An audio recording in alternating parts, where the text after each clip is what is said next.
Welcome to Thursday's solo episode. I was going to say Tuesdays. I'm sitting at my desk because I am really busy. It's weird. I'm insanely busy, but I feel like I'm not doing anything, and it's because I'm not doing my usual routine. But we are having to go through every single room. I don't know how we ended up, are we hoarders? And it's not you can still walk around the rooms. Obviously, you guys see my house on Instagram. It's pretty tidy.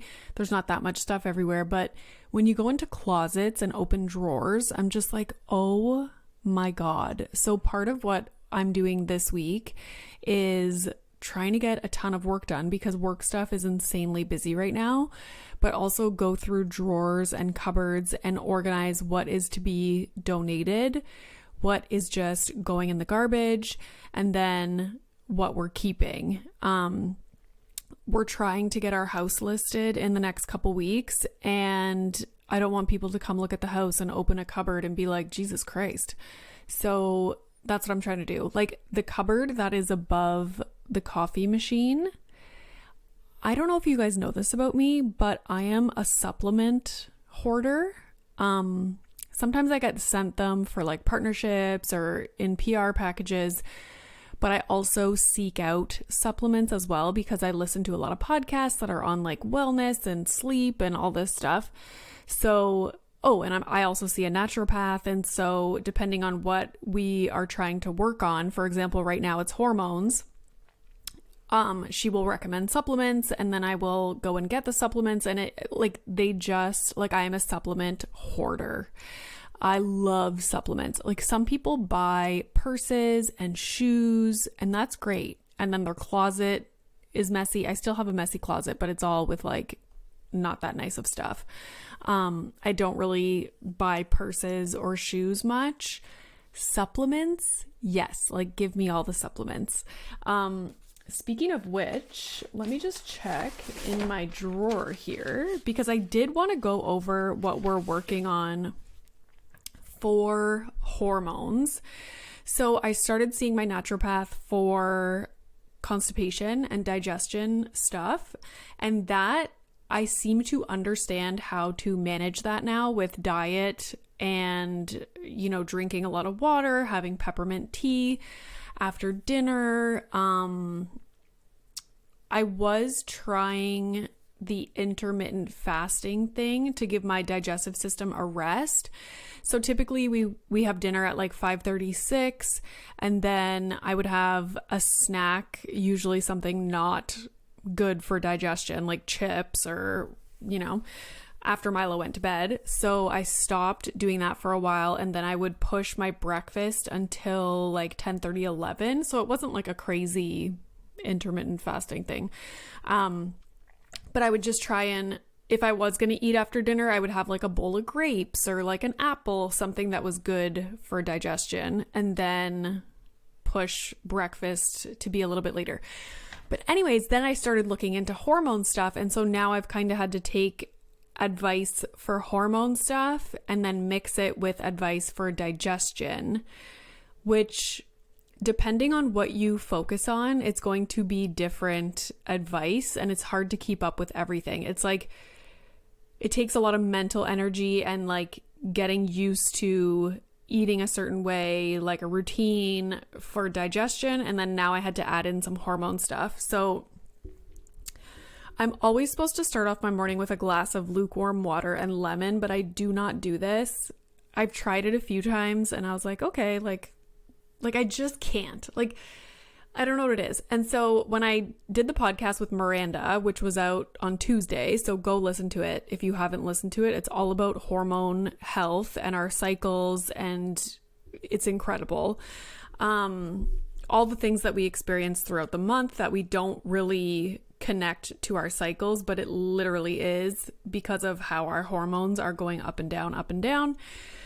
So anyways, I don't do the lemon water, which I should. Also, remember when I was doing the glass of lukewarm water with lemon and chia seeds in it? I forgot how amazing that was, and I need to start doing that again. But I don't do that. I do have my oatmeal with the NutriCleanse stuff on top with a ton of berries in the mornings.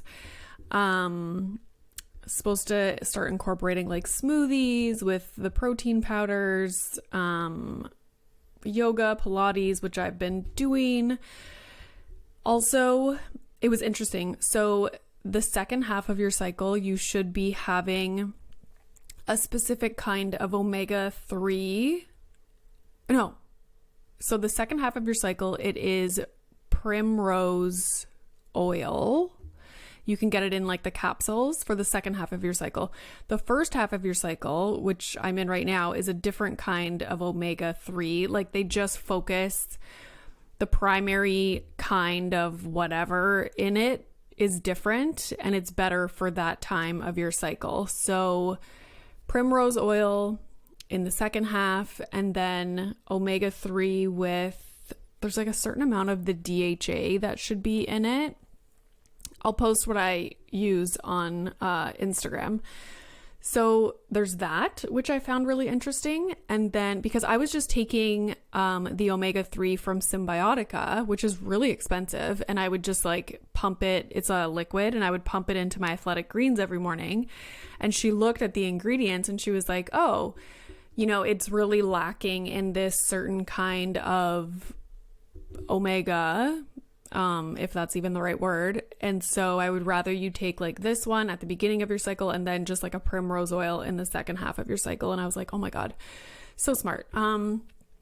So switched to that and started taking a B6 and a B12 in the morning with breakfast. And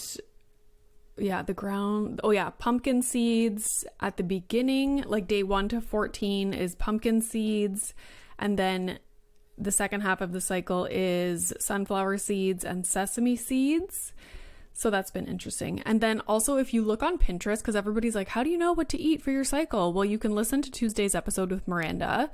But also I just look in Pinterest and these really pretty infographic things come up that say like follicular phase, luteal phase, and the best foods to eat during those times.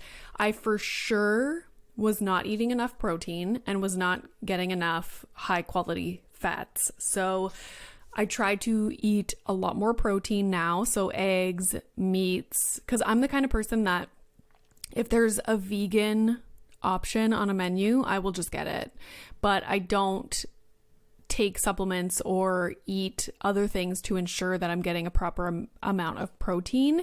So that's been a huge difference. Now, like I've never ordered steak at a restaurant, and I'm pretty sure the last like 4 or 5 times I've been at a restaurant, I get steak or salmon or something. So that is a huge difference. Lots of protein and trying to eat lots of avocado, lots of nuts, which I always was pretty good with eating nuts, but now even more so. Always having snacks. Like, oh my God, the other day I forgot to bring snacks and I was starving. And once you start fueling your body properly, it gets used to that. And then when you don't, like a day where you don't, it really notices and it hates you. So I'm curious to see how, like right now I'm in a new cycle. I'm just almost finished my period now, but the last cycle was so messed up when we went to the Dominican and it just was a nightmare. So I kind of scratched that cycle and now I'm starting fresh this cycle. So last night I finally slept without taking like the supplements or anything like that. So I'm hoping my sleep is back on track. And yeah, I will keep you posted on Instagram about that. As I said, we are in the midst of house hunting. And I swear to God, it's like you look at houses, like houses are coming on the market constantly. And it's like there's always something. Like here are my must-haves. It's kind of like, you know, love it or list it when they have their must-haves. I need trees on the lot. I'm sick of these neighborhoods that are just like put up in the middle of nowhere. They like wipe down all the trees and then just build a shit ton of houses that all look the same side by side.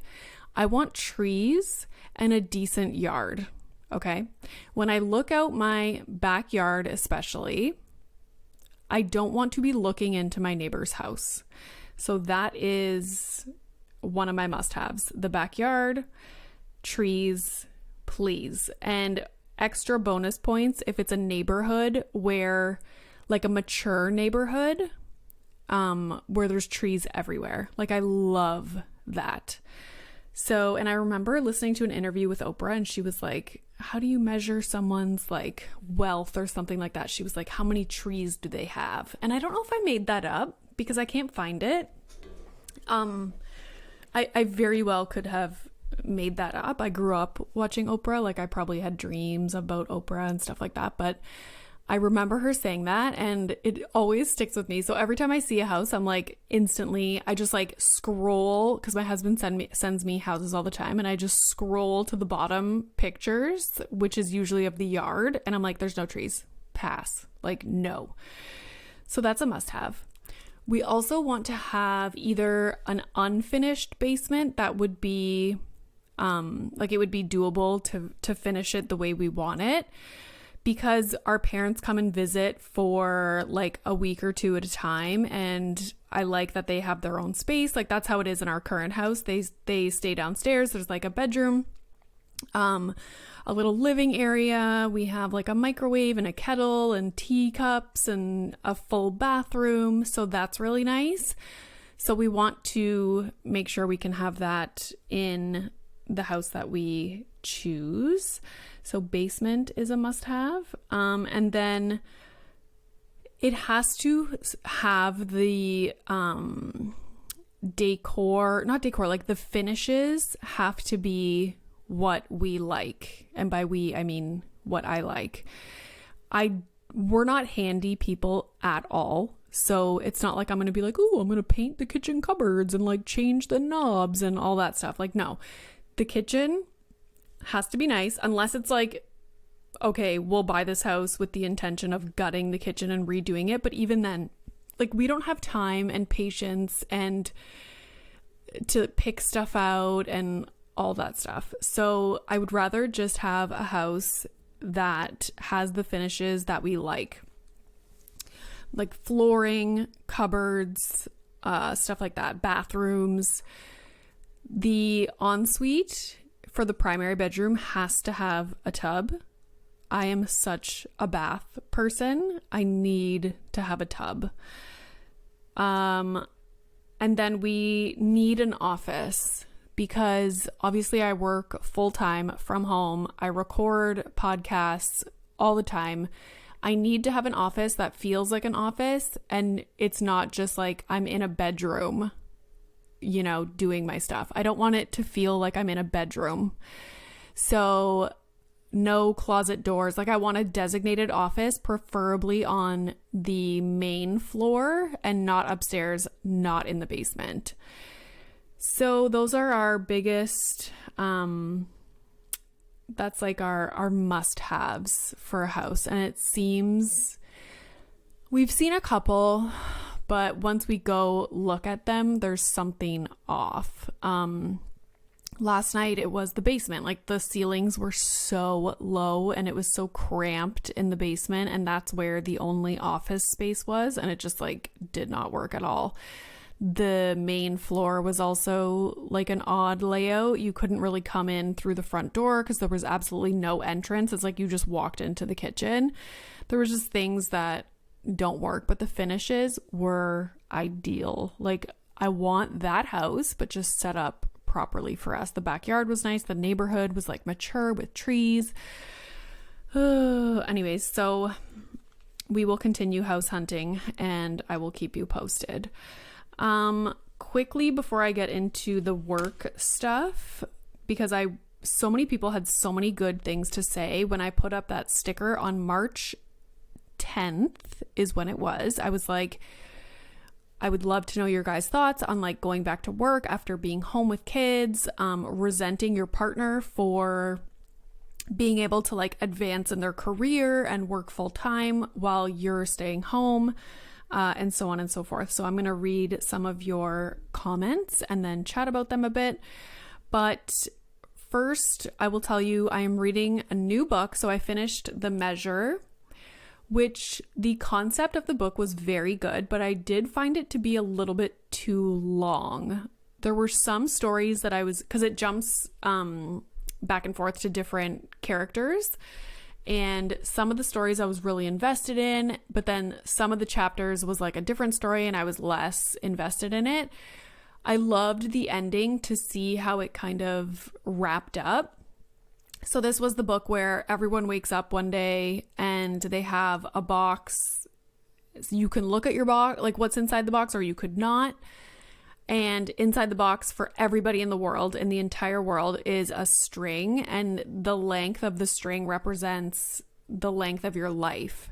So it was really interesting to read about if that actually happened in the world, all these different issues, like social issues that would come up, like jobs didn't want to hire people that had short strings because they were going to pass away eventually. And, they didn't want to let short string people into the army. And physicians were like, it's weird to know that it's not like I'm actually saving someone's life. It's just their time was not up, and then people that had long strings were starting to have like adventurous behaviors and like taking risks because they knew that they had a longer life. It was just so interesting. And then even for politics, like there was a big debate going on in the government, and one of the nominees wanted everyone to have to show their strings because he was like, we shouldn't be having someone in office that is going to pass away in the next few years. We shouldn't be electing someone president. It was just so interesting. I did find it to be a little bit too long, and I could have had it end a little bit sooner, but I did enjoy it. Like, it was good. I am on to reading the book called, and I don't even remember the name. It's like 3 words over and over, but I don't remember if it's everywhere, everyone. Oh yeah. Tomorrow and Tomorrow and Tomorrow by Gabrielle Zevin. It's really good. It's basically, and it's really long. It's over 400 pages. It's on the Kindle. I've been reading it pretty long, like an hour maybe, or maybe like 45 minutes for 2 nights in a row now, and I'm only 7% into the book. So it's about 2 people, Sam and Sadie, and it's like, it spans over 30 years. So from the time they met when they were, I think, teenagers or like 11 years old or something, and then they like reunite in university, and then afterwards, and then they end up developing this like game or novel or something together, and then they become famous, and it's like this whole like saga, like that is their relationship over the course of their life, basically. Apparently it's really good. Lots of people recommended it, so I am looking forward to continue reading that. Quickly, before I get into the work stuff, I hired a content creator for the podcast account, and I'm very excited. That's what he does for work. He is a graphic designer, content creator guy, and I'm very excited because the podcast account is about to take a turn, and I think we're going to be famous. Yeah, really excited. So I think he will start putting out content April 3rd. If I'm remembering correctly. So get ready, buckle up. It'll be so nice to have that off my hands and just have a beautiful, well-functioning, consistent podcast account. And then I can focus on all the other stuff. So that's lovely. Okay, so let's chat about going back to work after being home. The reason this topic came to mind is because I got a DM on the podcast account from someone that had mentioned or was asking if I could chat about this topic or if I had ever chatted about it before. Basically about how she stays home with the children and her husband is getting promotions and doing really well in his career. And she said it's messed up because I'm happy for him, but also resentful and almost pissed off because I don't get the opportunity to do that. And totally relate. Totally for show. Even though I am working full time, I get to do what I want to do. I love it.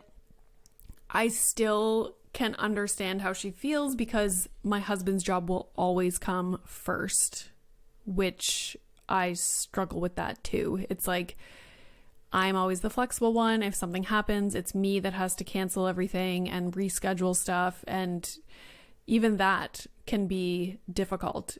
I can understand why it is that way, and I don't necessarily want it to change, but it can still suck sometimes when you have like big things booked or scheduled and then you have to cancel it because your child's sick or whatever. So totally understand that.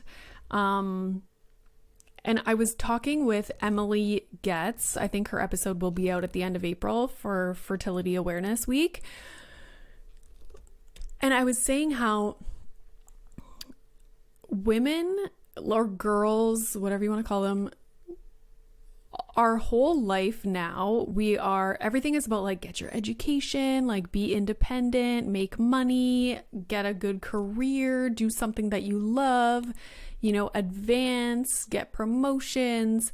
That's always the focus. And obviously, like it was for me, like go, focus on myself, like reach for the stars. And then eventually you get married and it's like, okay, we're going to have a child. You have a child and now it flips and you can't do what you've been socialized to do and taught to do your whole life. It just like stops dead in its tracks.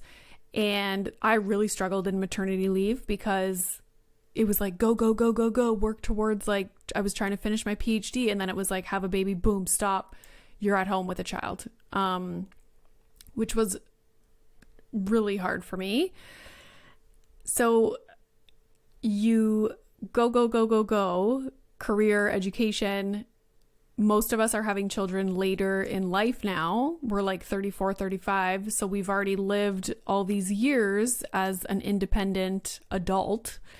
And then you have a child and then all of that stops for you. And now you're supposed to flip it and act as if you don't have all those other goals and career stuff and ambitions, and then take care of your children, which is literally harder than working 99% of jobs, but it's a different kind of hard. It's hard to explain. It's not like, oh, I'm trying to figure out this statistical equation hard. It's like emotionally draining, physically draining, mentally draining. And everybody's like, yes, it's the hardest job in the world. But then at the same time, everybody's praising your partner for working outside the home, for being promoted, for, speaking at this conference, for doing all these things that our whole life we were also aspiring towards or doing or whatever. And then nobody, even though taking care of kids and staying home with kids is the hardest job in the world, nobody gives a shit.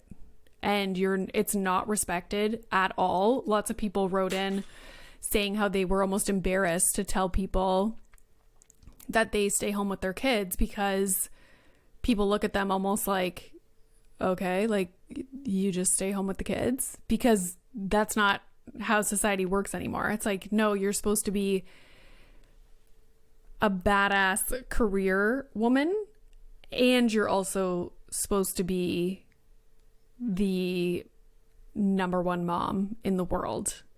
And so I was thinking about how it's interesting, for the most part, it is the mom that takes the majority of the maternity leave. And I know in the US, like, I don't even think paternity leave is an option.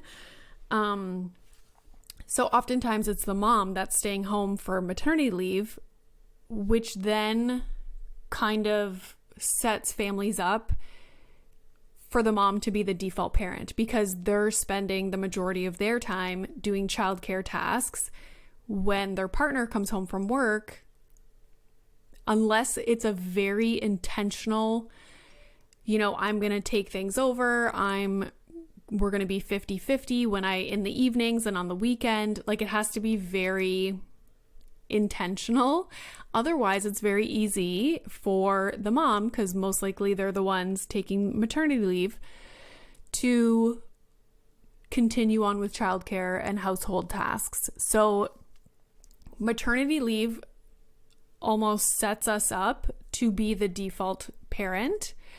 And then if you are headed back to work after your leave, you still remain the default parent, but now you are also working like your partner is.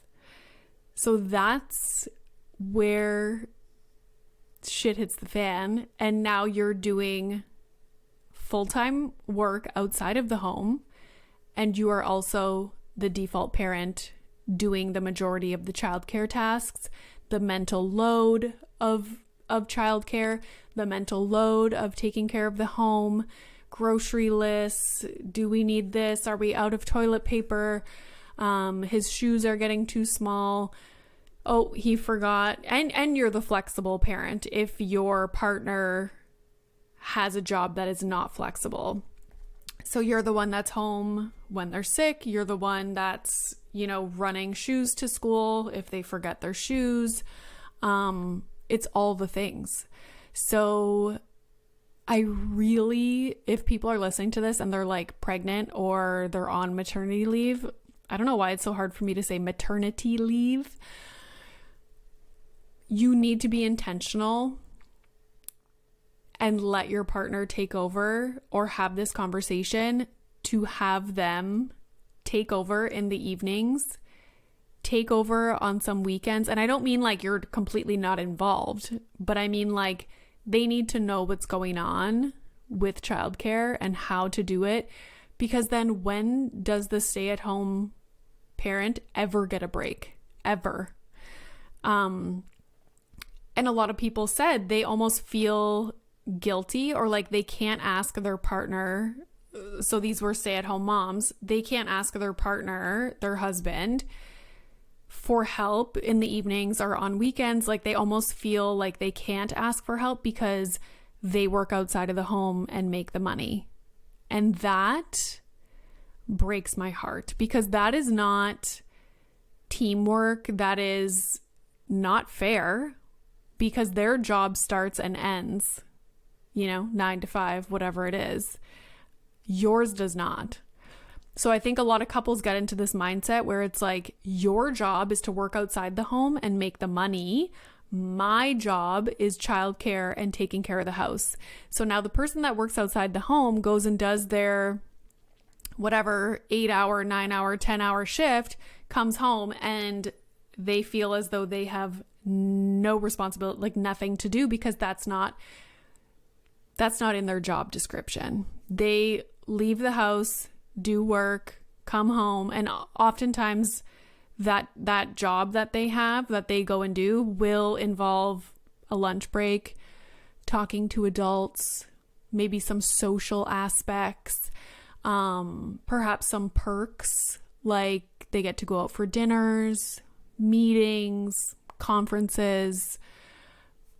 That's great. And I'll say it again. Someone was like, my husband travels a lot for work, but he makes it sound like, yeah, sure, traveling for work can be difficult and traveling is tiring and so on and so forth. But it's like the holding the 20-pound weight over your head example.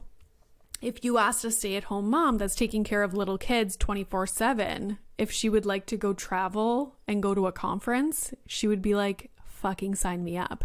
So and it's the same thing with the commute. Some people are like, a commute is not a break. And I'm like, not for you. But you know what? For a stay-at-home mom of little kids, a commute, holy, like, I'm going to have hot coffee in the car, uninterrupted, think my own thoughts, listen to a podcast, listen to an audiobook. Like, what? I don't care if it's bumper to bumper. Like, that's a time. That is a time. So it's almost like, consider yourself lucky if a commute to you is not a break. That means you would rather be at your place of work or at home, where you're likely not the default parent taking care of young children. So anywho, what else do I have written here? Oh yeah, and somebody was like, where's this village that I heard so much about that's supposed to help me raise my child? And I've always thought about this, how nowadays it's so common for people to have to work away from where their extended family is. So for example, because of my husband's job, we live in Toronto. I don't have any family in Toronto. So his parents are in Vancouver. My parents are in Northern Ontario. So there's that. A lot of us do not live near family. And then if we do live near family, I feel like grandparents are either young and doing shit. You know, like my friends' parents are always in Florida, or yeah, like some people, especially in Canada, it's so common for older generations or what have you to go to Florida for the winter time. So there you go, they're gone. Snowbirds, they call them. So yeah, either they're younger and they're doing shit. My parents are so busy. I'm like, what are you doing today? She's like, oh, I'm gonna do this, going to do this. Your dad's building this and blah, blah, blah. I'm like, holy shit. Okay. So it's that, or maybe your parents are older and unable to help out with childcare stuff or household stuff. If my parents lived nearby, oh my God, we'd be set. We would have a handyman. Like when we lived in Sudbury, that's where Milo was born. So we were there for almost the first like 8 months, 9 months of his life, 10 months even. My parents lived down the street, and that was incredible. We had a handyman, like, oh my God, Dad, the toilet's plugged. Can you come up here? And he would literally just like drive up the road with his little plunger and help us. Have to hang a TV, my dad will come over. Anything we need, like, Mom, can you come help me when we listed our house, for example, to move to Toronto? My mom lived down the street, so if we had a showing, she would come over, help me clean the whole house, and then we would leave. I'd go to her house, and then we would show the house. Like, it was just, life is so much easier when you have help nearby. So I feel for people, and I always think, like, my sister has my parents nearby, obviously, and she has Poppy now. And I'm just like, wow, it's so nice. Like, she's always with my parents, and I get a little bit jealous. I'm like, oh, like, we don't have that. So I'm lucky in the sense that I have a flexible job. I can work from anywhere for the most part. So I can spend weeks at a time up north, but a lot of people don't have that. And it's like a whole ordeal to take time off work and, you know, travel to where their parents are. And then even then, if they are not spending a lot of time with your child, then they're not going to be able to really give you a break or help out as much because they are unaware of the goings-ons of taking care of your children. So that's something to think about. Oh, this was interesting.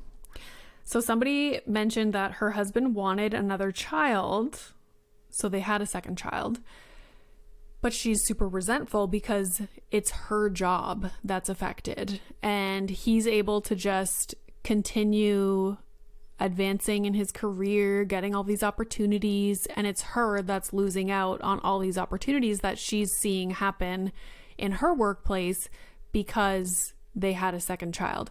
And I relate to this because this is one of the major things that I had to think about when we were debating whether or not to have a second. his job is unaffected. It comes first. He's not the one pregnant. He's not the one having the baby. It's me. I'm the flexible parent. Majority of that kind of stuff will fall on me, like the maternity leave. Now you have 2 kids to, if they get sick, they're at home, appointments, sports, they forget their shoes, like whatever.